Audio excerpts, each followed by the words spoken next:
Are you thinking about gentling your own wild Mustang? Here are some tips. We're going to go over 4 tips for gentling wild Mustangs, and then how you can get some mold out of hay with a chainsaw.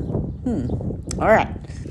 Tip number 1, remember that they are wild, so you're going to want to tame them before you train them. They're not used to being around people, so at first they're going to be very nervous about everything. Work on getting them comfortable around you before you take on any training tasks. Tip number 2 is to really work on learning to read their body language. Especially being so young. You really want to be able to communicate with them, low stress, and that's going to involve learning body language. That's something that really takes time to learn, but it's very key for gentling a wild Mustang. Some of the things you'd watch for with reading their body language is if they're leaning away from you towards you, they'll shift their weight a little bit. A shifting of the weight will mean something. Now these guys here, this is Dr. Frankenstein. We brought them home in June, and they have been just a blast to work with. These guys are all different. Stein is very nervous, very reactive, where Frank is just whatever. He's okay with everything that we do. All right, now Frank is going to meet somebody new for the first time. So far, he's only met Dan and I. Now Paul's out here in his pajamas, because that's how we roll around here. He just came down to say goodnight. When you first get home with your new Mustang, it could be tempting for everybody that you know to come over to see them, because everybody's going to be so excited and you're going to want to show them off. But they're going to be nervous around new people. So if you are bringing anybody around, don't expect everybody else to be able to pet them or touch them, even if you are already. It takes a long time to gain their trust, and it's even more trust for them to trust somebody besides whoever they've been working with. You can see how Paul there, he's doing a good job of keeping his eyes down low, not looking at Frank, and hoping that he gets curious enough to come and take a little bite of hay from his hand. It's best to keep the training with one, or for Dan and I, it's, the two of us to begin with. And introducing new people, you see Paul doesn't even try to touch him. He hasn't been home very long. Frank hasn't, so this is just a big deal, just taking hay from his hand. I was just noticing how Frank here has black tips on his ears. I just thought, wow, that's really cool.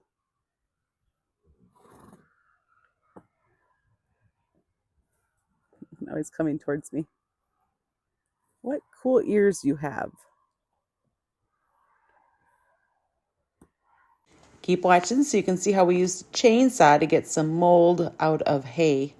Tip number 3 is to make sure you're providing for their needs.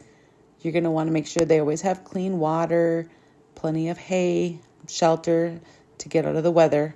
All of that stuff is real important to help them be comfortable. And even if they won't use the shelter, it's good to make sure you have it just in case.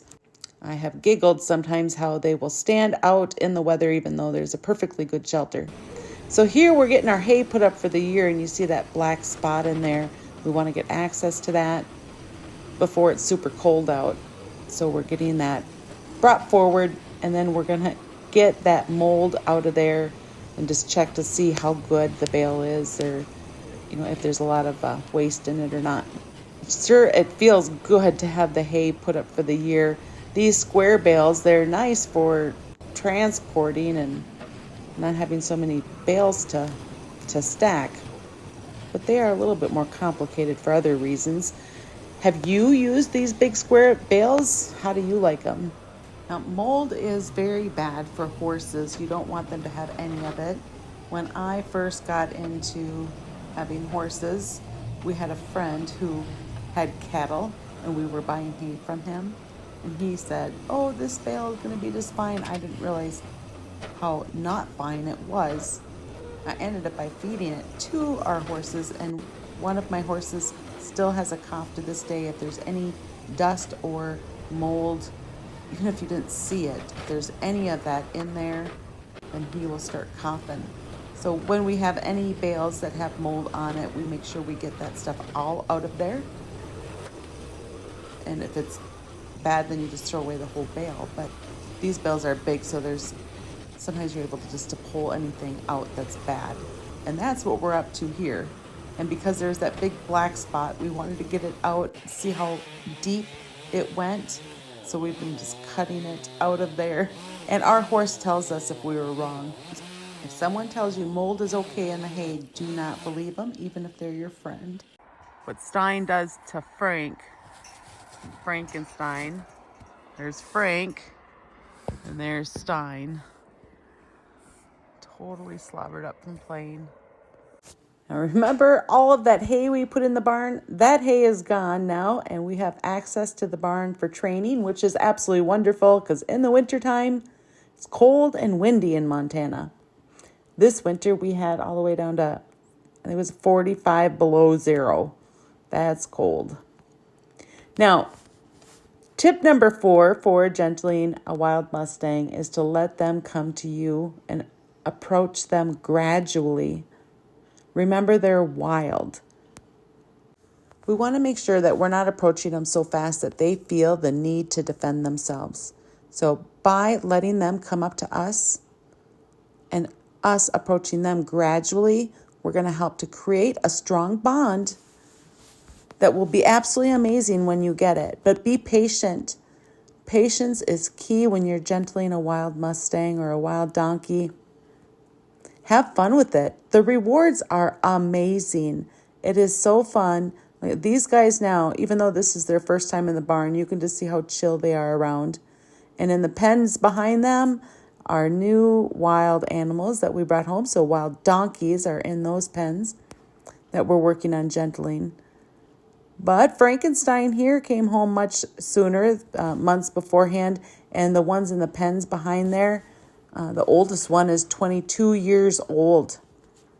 We also have a 17-year-old. And those guys really take a lot of patience because they're so nervous. We want to create curiosity with them. And that curiosity is going to allow us to gentle them. And then we can move on to training after we've done that. I hope you enjoyed these 4 tips. So that's tame them before you train them. Learn to communicate with them and read their body language. Provide for their needs. And let them come to you. That way you can create curiosity and later on have just an awesome bond. Thank you for tuning in. I hope you enjoyed this video. And I sure love it if you hit that like and subscribe button. And I'd love to hear your comments. Have you ever used a chainsaw to cut apart hay? That was our first time for sure. All right, you guys have an awesome day, and thanks again for watching.